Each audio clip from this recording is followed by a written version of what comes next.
L'orgasme est interdit. Beaucoup d'alcoolisme, Aux pauvres Adam, faire jouir et jouir. pornographie, Un peu de nuance, mesdames et messieurs. le nihilisme, le Plus d'église, kilonisme. plus d'ancêtres, plus de pays. On y va. Au-dessus des vieux volcans, mon très cher. Le plaisir de te Le revoir. plaisir, c'est tout en moi. Oh là là là là. Ouais. Même chose.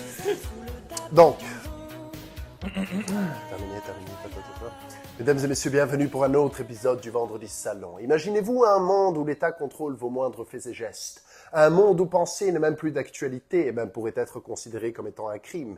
Imaginez-vous un monde où les relations amoureuses hommes-femmes ne sont plus permises, ne sont plus même cautionnées, ne sont plus naturelles, sont sous la domination constante et totale d'un État totalitaire. Eh bien oui, mesdames et messieurs, ce monde existe bien dans l'esprit d'un certain George. Ouais, George Orwell. C'est pas du tout nécessaire de l'imaginer car il existe déjà dans l'imagination littéraire de George Orwell dans ce roman 1984. Tout à fait, tout à fait.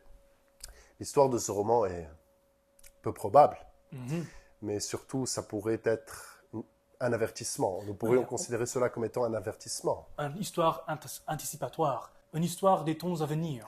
Eh bien, nous avons déjà analysé La ferme des animaux de George Orwell, où nous avons analysé, décrypté et déchiffré certaines composantes de ce roman, les composantes littéraires, les composantes spirituelles, les composantes même.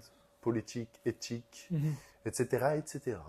Et donc aujourd'hui, nous allons parler de 1984, qui est un roman qui fait peur, mesdames et messieurs, C'est son œuvre le plus bien connue, je dirais. qui suscite à la controverse. C'est un roman où l'État, c'est une présupposition de beaucoup trop d'États, et ce qui est en totale contradiction avec l'état de nature de Thomas Hobbes. Thomas Hobbes explorait bien évidemment un monde sans État, Exactement. qui allait nous faire revenir à l'état de nature, ce qu'il qualifiait de l'état de nature. De chaos extrême, ouais. L'homme est un loup pour l'homme, la guerre de tous contre tous, ça c'est sans État. Mais George Orwell explore un autre angle de cet extrémisme De puissance de l'État, ouais. philosophique. Ouais. C'est beaucoup d'États. Eh bien, beaucoup d'États créent un environnement où les relations humaines ne sont plus possibles, où l'individu n'est rien d'autre qu'un élément au service du parti au pouvoir. Exactement. De toute façon, l'État est composé d'un seul parti. Et de toute façon, l'être humain est un individu, eh bien, est un atome, Atomisé, ouais. eh bien, est atomisé, n'a plus de structure, n'a plus de famille, n'a plus de clan, n'a plus de groupe social, L'homme est n'a plus devenu de un groupe, Nil. Ouais. n'a plus de groupes sociaux. L'homme ne fait plus partie du continent, il fait partie de Nil. L'homme est devenu une île, bien sûr. C'est Ouais. un îlot parmi d'autres îlots, contrôlé par un continent qui lui-même est contrôlé par un parti. Donc, dans le roman de George Orwell, nous avons le grand frère, Big Brother, qui y est un peu l'image de cette oligarchie bien cachée. Nous avons le protagoniste principal, Winston Smith, Qui travaille dans le ministère de vérité. qui travaille au ministère de la Vérité. Et c'est Vérité, ouais. vraiment très intéressant d'analyser un peu la structure de cet État.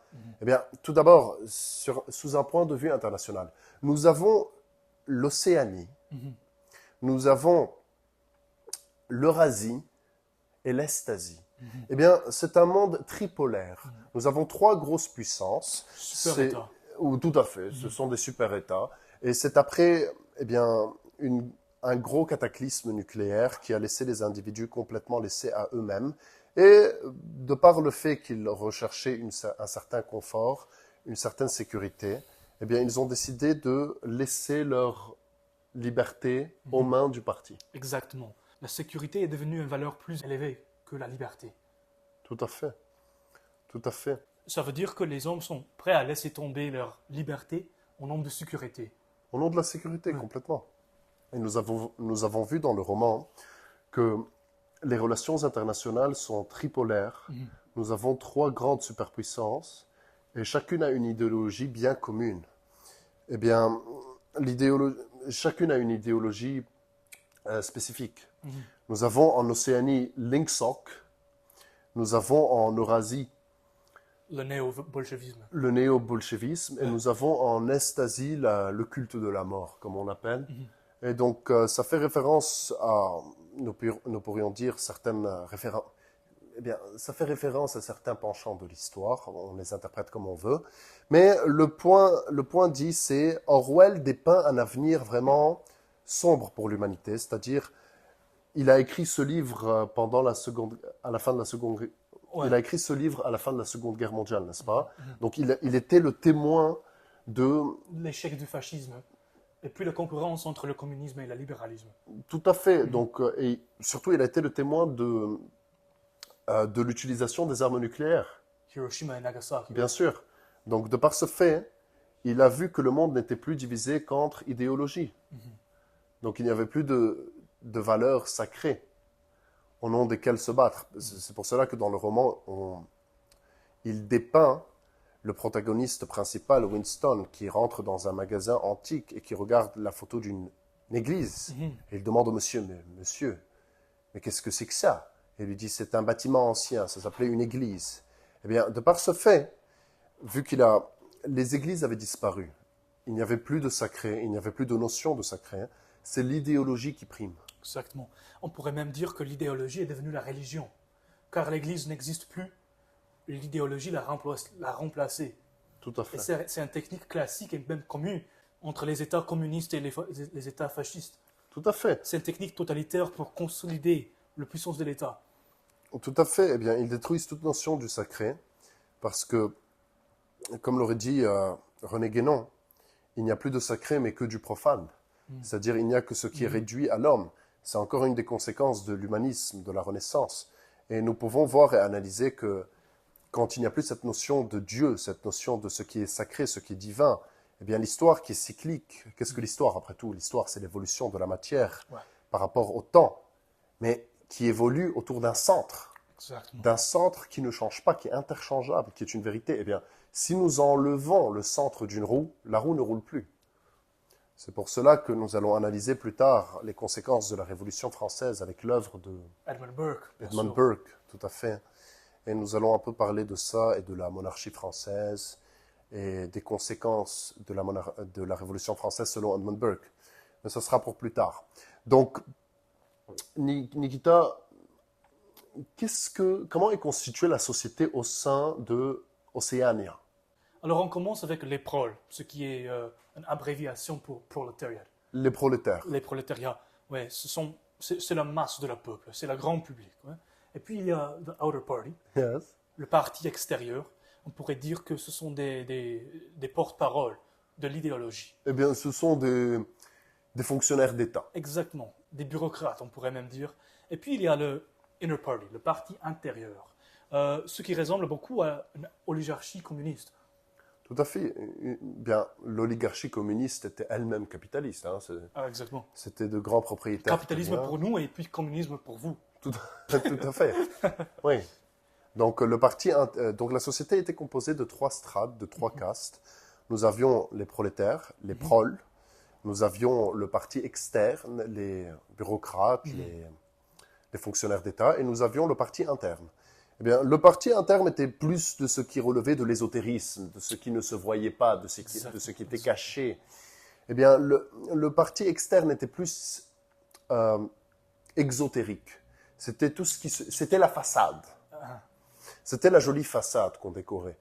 Et les proles étaient ceux qui se faisaient conquérir, qui passaient d'un conquérant à l'autre, qui s'en foutaient un peu de la politique et de l'idéologie et de tout ça. Exactement. Ils sont les victimes du propagande. Ce sont les victimes de la propagande et de l'histoire et des hauts et bas des catastrophes et des cataclysmes. Donc, le parti interne est une oligarchie qui gouverne grâce à un système très intéressant qui s'appelle les telescreens. Ce sont des écrans. Qu'est-ce que les telescreens? C'est une pièce de technologie élevée qui, en même temps qu'il présente l'information à toi, il même reçoit l'information de toi. Alors ça veut dire que c'est pas tout simplement toi qui consommes l'information, c'est l'information qui te consomme. Tout à fait. Mais c'est un peu comme aujourd'hui, quand on utilise nos téléphones, eh bien, on ne sont pas les seuls consommateurs de l'information. C'est mais... pas l'information qui est le produit, c'est toi qui es le produit. Tout à fait. Grâce à l'algorithme, grâce aux intelligences artificielles qui font des recommandations sur des pages de YouTube, par exemple. Par exemple. Par exemple. Yes, tout à fait.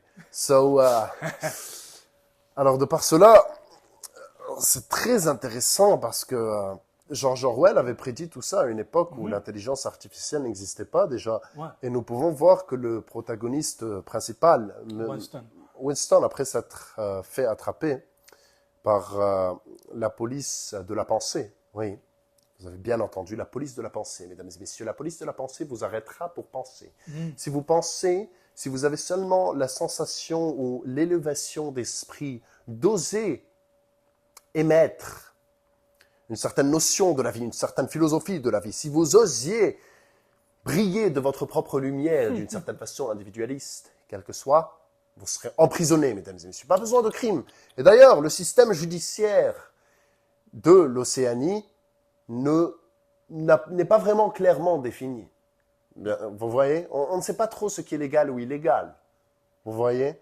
Et donc, cette petite, je dirais, cette porte laissée ouverte à l'interprétation, eh bien, fait en sorte que tout peut être illégal. Et tout peut être légal. Ça dépend pour qui. Et de là, on peut analyser aussi les différences entre les systèmes judiciaires anglo-saxons et les systèmes judiciaires romains du continent. N'est-ce pas? Le système judiciaire anglo-saxon requiert que l'homme puisse interpréter la loi. Exactement. Sauf que le système romain est catégorique, strict et uniforme. Le système anglo-saxon, c'est basé sur la précédence. Ça veut dire qu'on peut interpréter et même comparer contre l'histoire. Tout à fait. Tout à fait. Complètement. C'est un peu comme le code d'Hammurabi. Donc Winston travaille au ministère de la vérité. Encore une fois, vous allez me demander, pas mal. Il recherche la vérité. Mais non, mesdames et messieurs, non. Eh bien, ce qui est très intéressant dans l'Océanie, c'est qu'ils utilisent, le parti interne utilise tout ce qu'il y a comme dichotomie, comme opposé, et les réconcilie. Nous disons tout et son contraire. Les politiciens dans ce livre, ils disent tout et son contraire. On ne sait plus trop à quoi ils pensent et ce qu'ils pensent. Nous sommes bombardés par des contradictions afin de rendre la vérité impossible à chercher. Nous ne pouvons plus déchiffrer la vérité. Tout est blanc et tout est noir en même temps. Tout est gris. Tout est jour et tout est nuit en même temps. Tout est lueur. Non. Tout est jour et tout est nuit. Tout est chaud et tout est froid. Et alors? Qu'est-ce qui est vrai, qu'est-ce qui est faux? Tout est vrai et tout est faux. Donc, vu que nous sommes perdus, vu que nous n'avons plus aucune notion de ce qui est juste et ce qui ne l'est pas. Impossible de critiquer, impossible de protester et à manifester contre le gouvernement. Tout à fait. Donc, nous sommes perdus, nous sommes déboussolés, mesdames et messieurs. Nous n'avons plus aucune notion de ce qui est vrai et de ce qui est faux. Donc, que faire? Vers qui nous tourner, mesdames et messieurs? Et surtout, vu le fait que nous sommes en guerre constamment, vers qui nous tourner? Vers le parti, mesdames et messieurs. Le parti nous sauvera. Le parti assurera notre sauvegarde, mesdames et messieurs. Parlons un peu de la guerre qui fait rage dans le monde à cette époque-là. Qui fait rage, ouais. Mais honnêtement, en vérité, en actualité, il n'y a pas du tout de guerre. Alors, qu'est-ce qui se passe? Quel est le récit officiel? Le récit officiel, c'est que nous, Océanie, nous sommes en guerre contre Eurasie, mais plus tard dans l'histoire, nous sommes contre l'Asie d'Est, et c'est encore de bombardements, de contradictions. Alors, les vrais bombardements qui se passent, ce ne sont pas des véritables bombardements de bombes, ce sont des bombardements des mensonges, ce sont des bombardements des contradictions. Il n'y a pas du tout de guerre. La guerre est un accord entre les trois superpuissances, les trois super-États, inspirer la crainte et la peur de chaque personne dans le monde.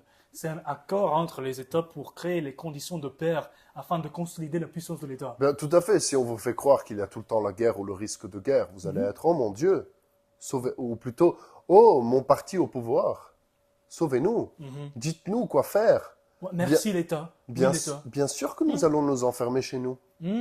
Mais bien sûr que nous allons travailler plusieurs heures et décider de juste délaisser toutes nos responsabilités ancestrales, de nous reproduire et d'avoir une famille. Bien sûr que nous allons offrir nos enfants au parti. Bien sûr que nous allons accepter de ne plus avoir de relations sexuelles normales et naturelles Nous parlerons de cela un peu plus tard. Eh bien, le récit officiel, c'est que nous sommes en guerre constante. Très intéressant. La guerre est constante, mesdames et messieurs. Et c'est une guerre d'information. C'est une guerre surtout, parfois il faut légitimiser tout ça. Il faut montrer que oui, tout à fait, nous sommes en guerre. Alors qu'est-ce que fait l'État? Il bombarde Ses propres citoyens. ses propres citoyens. Ouais. Et il leur fait croire, dans le livre bien sûr, et il leur fait croire que c'est l'ennemi qui les a bombardés. Très intéressant. Et de par ce fait, les citoyens vont toujours choisir la sauvegarde et la sécurité plutôt que la liberté. Nikita, qui est Julia dans l'histoire, par exemple? Parlons un peu des relations hommes-femmes de ce gouvernement fictif. Une des techniques totalitaires de l'État, c'est l'abolition de l'institution familiale. Et c'est tellement intéressant, car, comme j'ai déjà dit, dans un État totalitaire, il doit être une puissance et une seule puissance. Ça veut dire que tout de vos efforts, tout de vos passions doivent être commis, doivent être dévoués à l'État. Car si vous avez une famille, ça veut dire que vos passions et vos efforts sont dévoués à votre famille et pas à l'État. Ça veut dire que vous avez une allégeance plus élevée que l'État. Et dans un monde totalitaire, c'est pas du tout permissible. Et alors, pour empêcher la création d'une famille, il faut empêcher la relation homme-femme. Tout à fait. Donc il y a, dans le livre, Orwell dépeint l'histoire de Julia. Donc Julia est dépeinte par George Orwell comme étant une tendre et douce adhérente du parti, des jeunesses anti-sexe. Julia est loyale au parti. Elle chante les gloires et les louanges du parti. Mais un jour, va offrir un petit post-it secrètement à Winston Smith. Elle va lui dire « Je t'aime ». Quoi? Sacrilège? Jamais de la vie. Une femme qui professe un sentiment à part la gloire et la louange du parti? Inconcevable. Pas du tout. Mais bien sûr, Winston a plus d'un tour dans sa poche. Comment empêcher un homme de déverser ses envies, ses besoins, ses passions et sa force créatrice? Pour mettre ça d'un certain aspect un peu dignifié. Eh bien, Winston va louer une petite chambre où il aura ses ébauches et ses débauches avec sa tendre et douce membre des jeunesses anti-sexe. Et ils seront découverts. Eh bien, c'est très intéressant d'analyser cela, hein, parce que Winston a été récompensé par le parti au début de sa vie par une jeune adhérente qui lui expliquait que, quand elle voulait faire l'amour avec lui, que elle mettait cela comme étant un devoir au parti. Le rapport sexuel n'est pas source de plaisir Ou d'amour. ou d'amour ou de relâche d'oxytocine. Le rapport sexuel n'est rien de plus que la culmination du devoir envers le parti. Alors votre enfant, c'est pas du tout votre enfant. C'est une commodité pour le parti. C'est un outil pour consolider et puis pour prolonger la consolidation du parti. Tout à fait. Donc, vos enfants sont élevés par le parti. Vos enfants sont des agents du parti qui vous espionnent 24 heures sur 24. Il y a surtout dans le roman l'exemple d'un plombier voisin, ami de Winston, qui sera lui-même inculpé par la police de la pensée, et il sera inculpé de par le fait que ses enfants ont décidé de le balancer, entre guillemets. Eh bien, ça le rendra vraiment fier. Fier de sa progéniture. Regarde mes enfants, oui, Winston. Regarde combien mes enfants sont bien élevés par le parti. Et pour lui, c'était pas du tout une trahison par ses enfants. C'était tout simplement le cas que ses enfants faisaient le parti pour le parti. Donc tout à fait. Donc vos enfants ne sont plus élevés et programmés par vous, mais par le parti. Ah, voilà. Vos enfants ne sont rien de plus que des agents du parti. Chaos et déshonneur à la ville qui sera gouvernée par les enfants, disaient déjà les évangiles et répéta déjà le vendredi salon. Le parti élève vos enfants, éduque vos enfants. Le parti vous interdit d'aimer proprement et cordialement. Le parti contrôle toutes les relations sexuelles. L'orgasme est interdit, mesdames et messieurs. Les plaisirs et les douceurs de Vénus ne sont plus permises par le monde des mécréants et des profanes. les délicatesses, l'ambroise, le goût du fruit interdit n'est plus accessible au pauvre Adam qui a été chassé du jardin d'Éden. C'est un peu trop. Je me laisse aller. Je me laisse enivrer par les plaisirs aphrodisiaques qu'Apollon m'inspire de par sa lyre. Mais pour vous la faire courte, mesdames et messieurs, c'est-à-dire vous ne pouvez plus faire jouir et jouir. Voilà. Donc, le parti contrôle votre famille, le parti contrôle vos pensées. Le parti aussi contrôle vos pensées, mesdames et messieurs. Et comment faire cela? Comment faire cela? Alors, pour formuler les idées, pour formuler les pensées, il te faudrait l'utilisation de la langue. Et pour contrôler les pensées, il faut contrôler la langue. Et comment faire cela? En dégradant la complexité et la qualité de langue. Par exemple, Eh bien, tout à fait. Si la langue n'est plus complexe et perplexe, il est impossible d'avoir des pensées complexes. tout à fait. Donc, moins de perplexité et de complexité envers la langue, Ça devient de plus en plus impossible à rapprocher ce qui est abstrait, à critiquer. à être nuancé. Exactement. Et donc, nous prenons les idées politiques comme méchant, gentil, bien, mal, oui, non. Un peu de nuance, mesdames et messieurs, un peu de droiture, un peu Vocabulaire, d'équilibre. un peu de nuance. Donc, ça ne devient plus que noir, blanc. Il n'y a plus de couleur, mesdames et messieurs. Il n'y a plus de nuance. Il n'y a plus de complexité, de perplexité. Il n'y a plus de profondeur d'esprit et d'élévation de l'âme, mesdames et messieurs. Tout ça pour vous dire que j'ai une certaine profondeur et un vocabulaire plutôt étendu. Et de par cela, j'arrive à vous faire parvenir des idées nuancées, qui ne sont ni bien ni mal, mais plutôt équilibrées. C'est parce que j'ai atteint une certaine phase où je pourrais vous réciter complexément et expressément plusieurs mots du vocabulaire. De par cela, je peux exprimer tout ce que je ressens, pressens et voudrais appliquer et voir naître dans ce monde. Eh bien, de nos jours, dans le roman, la langue est ramifiée, est dégradée, est décortiquée. Comment dirions-nous que quelque chose est extrêmement bon? On dit que c'est délicieux. Nous dirions que c'est délicieux. Ouais. Eh bien, le mot délicieux n'existe plus. Pour dire que quelque chose est bon, on dit « Ah, c'est super bon ». Comment dirions-nous que quelque chose est exquis, raffiné? Nous dirions que c'est super, super bon. Extra, extra bon. Vous voyez? Plus de nuances. Exactement. Car des mots n'ont pas tout simplement de définition, mais aussi de sens, de sentiment. Bien sûr. Par exemple, comment dirions-nous que Nikita est beau, somptueux, majestueux, élégant et éloquent dans 1984? Il est Ah, Nikita est super, super beau. Dévot d'esprit. Dévot de nuances. de créativité, de beauté. Ça ne fait pas justice à l'œuvre d'art que j'ai à côté de moi. Oh là là. Alors, afin de consolider ce type de parole, ce qu'on appellerait le novlangue, nous speak en anglais, ce que l'État a fait, ce que le parti a fait, c'était la production de certains dictionnaires pour consolider ce niveau de langue dégradé. L'État a inventé des mots que la population était censée utiliser et seulement ces mots étaient permis. L'État a décidé de construire, de reconstruire, L'État a décidé de reconstruire toutes les pensées des hommes.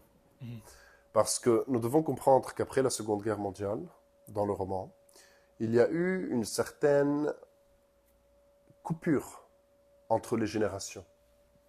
Il y a eu des générations d'orphelins qui ont été éduqués par le parti. Tous les hommes étaient morts à la guerre, donc il n'y avait plus que des mamans célibataires avec des enfants. De par cela, l'État a décidé de couper tout lien avec le passé.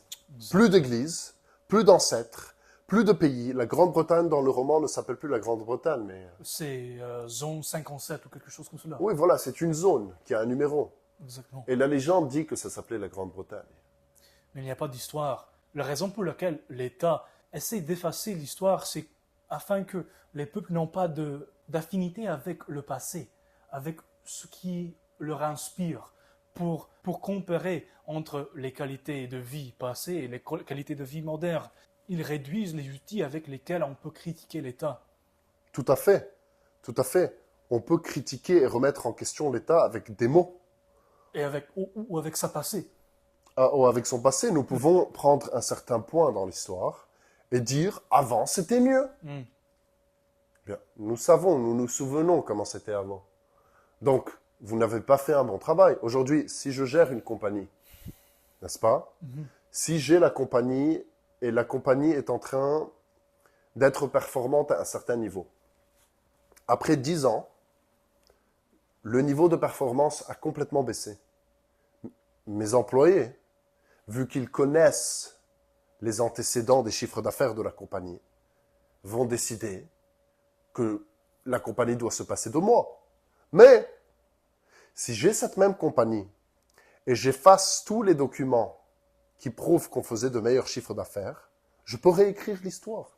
Parce que quelle est l'essence même de 1984 qui contrôle le présent Contrôle le passé, et qui contrôle le passé?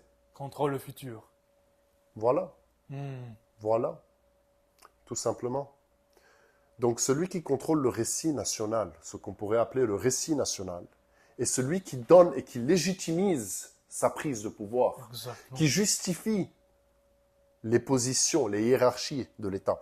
Maintenant, Et puis ces étapes pour avancer à l'avenir. tout à fait. Donc maintenant, parlons un peu de la structure interne du parti. Alors il ressemble beaucoup aux structures du Vatican. C'est pas un régime héréditaire, c'est un régime idéologique. Tout à fait.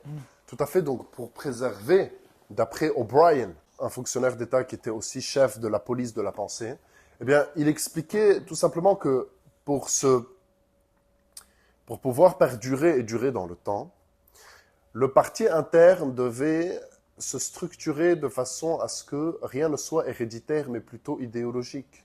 Celui qui fait aujourd'hui partie du parti interne, qui est la nouvelle aristocratie de l'Océanie, eh bien, celui-là même a été choisi de par le fait que c'était un bon adhérent aux idéologies de l'Ingsoc. L'Ingsoc est l'idéologie de l'Océanie. English socialism. Voilà, socialisme anglais, nous pourrions dire. On pourrait faire référence à cela. Et surtout, il y a cette notion de Big Brother. Big Brother est cet hologramme, ce visage que l'on voit sur l'écran. Et je dirais même la description de Big Brother, c'est une allusion au régime totalitaire du XXe siècle. Big Brother est décrit à avoir une grande moustache, ce qui ressemblerait beaucoup à celle de probablement Joseph Stalin ou de l'Adolf Hitler, par exemple. Et pourquoi lui appeler Big Brother? C'est une des techniques totalitaires pour rendre l'autocrate, le chef du parti, plus accessible au public, plus amiable au public. Par exemple, on voit toujours dans la propagande communiste que le chef d'État est toujours dépeint comme un grand frère. Si vous avez, par exemple, dans votre pièce de propagande, un fermier, un ouvrier, par exemple, ils seront tous guidés et assistés par le chef de l'État, Ben oui, qui se ressemble beaucoup à le grand frère. un soleil, Mhm. tout à fait. Eh bien, nous pourrions dire que le chef d'État est celui qui brille de sa propre lumière Ah, et que les autres ont besoin du chef d'État pour pouvoir bronzer, n'est-ce pas? ouais. Pour pouvoir avoir un peu de lumière dans ce monde plein d'ombre et de ténèbres. Donc, le chef d'État, selon les régimes totalitaires, est celui qui va mener les pauvres individus, chacun à sa place, bien sûr. Le paysan sera paysan, l'ouvrier sera ouvrier, et tout va bien se passer. Et le chef d'État. Donc, le travail de Winston, mesdames et messieurs, de Winston, est tout simplement de réécrire l'histoire. Mhm. Travail au ministère, c'est un fonctionnaire au ministère de la vérité. Or, le ministère de la vérité est le ministère du mensonge. Parce que nous l'avons déjà dit, l'important, c'est de faire en sorte que tout et son contraire soient vrais. Le ministère du mensonge sera appelé le ministère de la vérité. Le ministère de la torture, le ministère de l'amour. Le ministère de... What else? It's of plenty. Le ministère de beaucoup, the Ministry of Plenty, dans le livre. Nous avons lu la version originale en anglais. Bien, c'est le ministère de la pauvreté. Mm. Parce que à chaque fois dans les nouvelles, ils nous mettent que oh, le prix, les rations de chocolat ont augmenté de 25% et tout le monde crie, ah, la chance. Mesdames et messieurs, l'information, la propagande instaurée par le parti pollue l'esprit des gens de façon à ce que toute cette diversification d'informations a l'effet d'un yo-yo sur le moral et l'humeur des gens. Parfois, ça les rend heureux, parfois, ça les rend malheureux. Et donc, de par ce fait, ce manque de constance, ce manque d'équilibre, ne peut pas créer une société apte à se rebeller. À se rebeller contre, nous allons le dire tout simplement, hein, contre l'esclavage, contre le fait que vous ne pouvez pas élever vos enfants vous-même, contre le fait que vos enfants ne vous appartiennent plus, contre le fait que vous ne pouvez plus avoir de relations amoureuses saines, sans être accusé de quoi que ce soit ou de qui que ce soit. Et tout cela est complètement planifié par le parti, bien sûr, dans 1984. Comme dirait Candide, aujourd'hui nous vivons dans le meilleur des mondes. Tout va pour le mieux dans le meilleur des mondes, comme dirait Candide de nos jours, n'est-ce pas? Alors, dans le livre, il y a un certain spectacle qui est tellement intéressant qui s'appelle le Hate Week. La semaine de la haine. Ouais. Et il ressemble beaucoup aux manifestations de nos jours, je dirais. Je dirais, car chacun d'entre nous a une certaine agression, une certaine volonté de puissance, un certain désir de s'actualiser. Et si on n'a pas des bons moyens, des moyens productifs pour l'utiliser et appliquer cette agression, on va l'utiliser contre nous-mêmes. Et alors, le monde moderne est si sanitaire et si sûr et si bon qu'il n'y a pas du tout de moyens pour s'actualiser, pour utiliser votre agression de manière productive. Et alors, comme disait Nietzsche, l'homme belliqueux en temps de paix. S'en prend à lui-même. Exactement. Et c'est pour cette raison qu'on voit dans le livre beaucoup de vices, beaucoup d'alcoolisme, beaucoup de pornographie, par exemple, le nihilisme, le hédonisme. Exactement. Tout à fait, tout à fait. Eh bien, du pain et du cirque par l'information, en fait, le pain et le cirque sont devenus en même temps la propagande d'État. Eh bien, avant, au moins, nous pourrions aller dans des arènes de gladiateurs et voir des spectacles plutôt uniques et impressionnants. Mais de nos jours, c'est ce qu'on appelle l'edutainment. Ah, Vous voyez? C'est un peu l'éducation sous forme, on dirait, de politique, de plateau de politique. On connaît tous des programmes comme ça. On va faire de la pub à personne. Pas qu'ils aient besoin de pub. Mais tous les programmes politiques qui se prétendent être, tous les programmes de divertissement qui y incluent aujourd'hui de plus en plus de politique, sont en tout cas une façon de manipuler l'opinion publique grâce à un cheval de Troie. Il faut que la politique soit plus accessible, donc on l'abétit. exact. On la rabaisse. La politique n'a plus rien de sacré. On peut aujourd'hui inviter n'importe quel influenceur et lui demander comment répartir les troupes d'un certain pays sur plusieurs continents.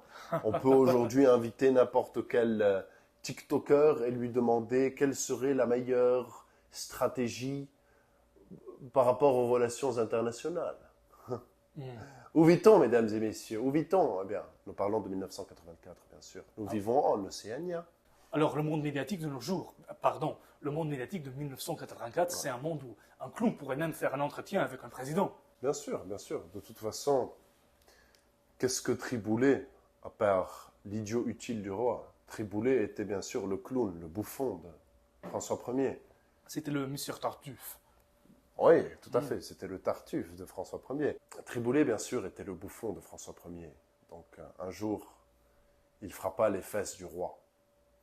Et de par ce fait, le roi le regarda et lui dit « Tu es condamné à mort. » Il lui dit « Ah, excusez-moi, sire. Je pensais que c'était le derrière de la reine. » Ah, c'est ça. Et de par ce fait, Triboulet, quand même, avait fait rire François Ier. Donc, sa lèse-majesté, sa grandiose et grandiloquente majesté lui avait offert et octroyé le privilège de choisir comment il allait mourir. Et le clown, répondant du tac au tac, avait bien évidemment décidé de mourir de vieillesse dans son lit. Donc, mesdames et messieurs, 1984 nous apprend que la liberté réside, après tout et tout simplement, dans le fait de pouvoir dire que, 2 plus 2 égale 4. bien sûr, eh bien, c'est encore un aspect plutôt simpliste d'expliquer la vérité. Eh bien, George Orwell nous explique que pouvoir dire que 2 plus 2 égale 4 est en accord avec Une vérité universelle. une vérité universelle. C'est-à-dire, même si le parti nous explique que 2 plus 2, Égale 5, par exemple. par exemple, c'est l'idéologie du parti, en temps de guerre, Nikita, combien d'avions? Ah, je vois 2 ici et 2 là. Et Donc combien d'avions? selon l'idéologie du parti, c'est 5. Oh non, Nikita! On est mort! On est mort, Nikita! Oh là là. Donc, mesdames et messieurs, si vous allez utiliser l'idéologie du parti pendant les grandes révélations, les apocalypses, parce que quelle est l'étymologie du mot apocalypse, Ça Nikita? veut dire révélation. Tout à fait, la révélation. Donc, si vous allez utiliser l'idéologie du parti en temps de guerre, en temps de révélation, mesdames et messieurs, là, nous sommes morts.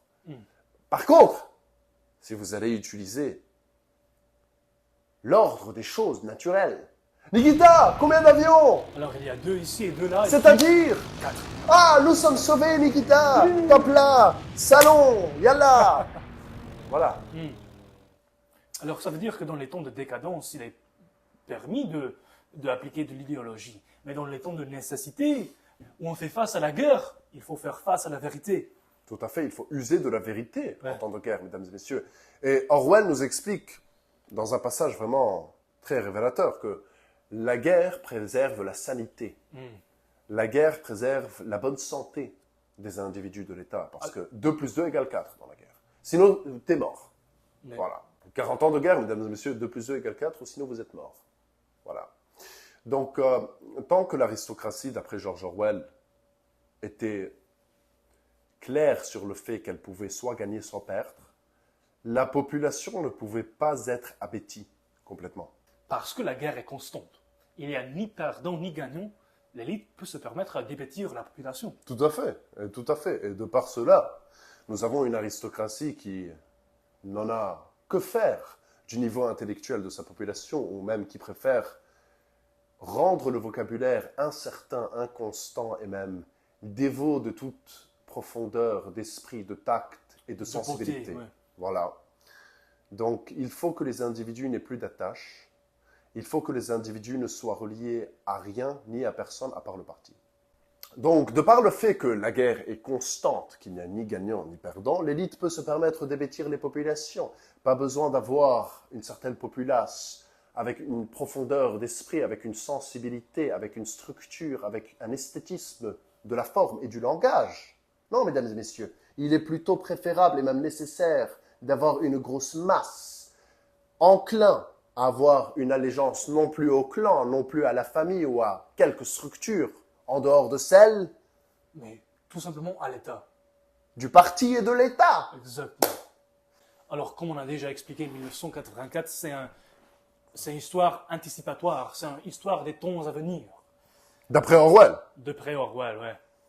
Étant le témoin de la guerre nucléaire, étant le témoin de la guerre idéologique, de la propagande, Orwell nous écrit cette œuvre géniale, cette histoire des temps à venir. Et on a laissé pour vous, notre chère audience, un lien dans notre description. Mesdames et messieurs, lisez 1984. Lisez 1984 parce que nous vous demandons de lire 1984. Et cela devrait suffire. Après tout, laissez un like, commentez, chantez, dansez. Abonnez. Mesdames et messieurs, tout à fait. 1984 est une œuvre extraordinairement bien écrite, tout à fait d'un point de vue littéraire. Tout après, d'un point de vue idéologique, c'est une supposition, une présupposition même, des temps futurs, ou plutôt de beaucoup de gouvernements. Hobbes avait écrit d'un monde sans gouvernement. Orwell écrit d'un État avec beaucoup d'interventionnisme gouvernemental. Eh bien, il est toujours bon de connaître les deux extrêmes pour trouver le juste milieu. Il est toujours bon de liker, de s'abonner, de partager, de danser, de chanter. La gloire, les louanges du salon. Et de par cela, de par ceci, mesdames et messieurs, 2 plus 2, 4. voilà. Bravo. Voilà, voilà, voilà qui je suis. Mais voilà, même ici, mes amis, c'est en crie, mais voilà, tant pis.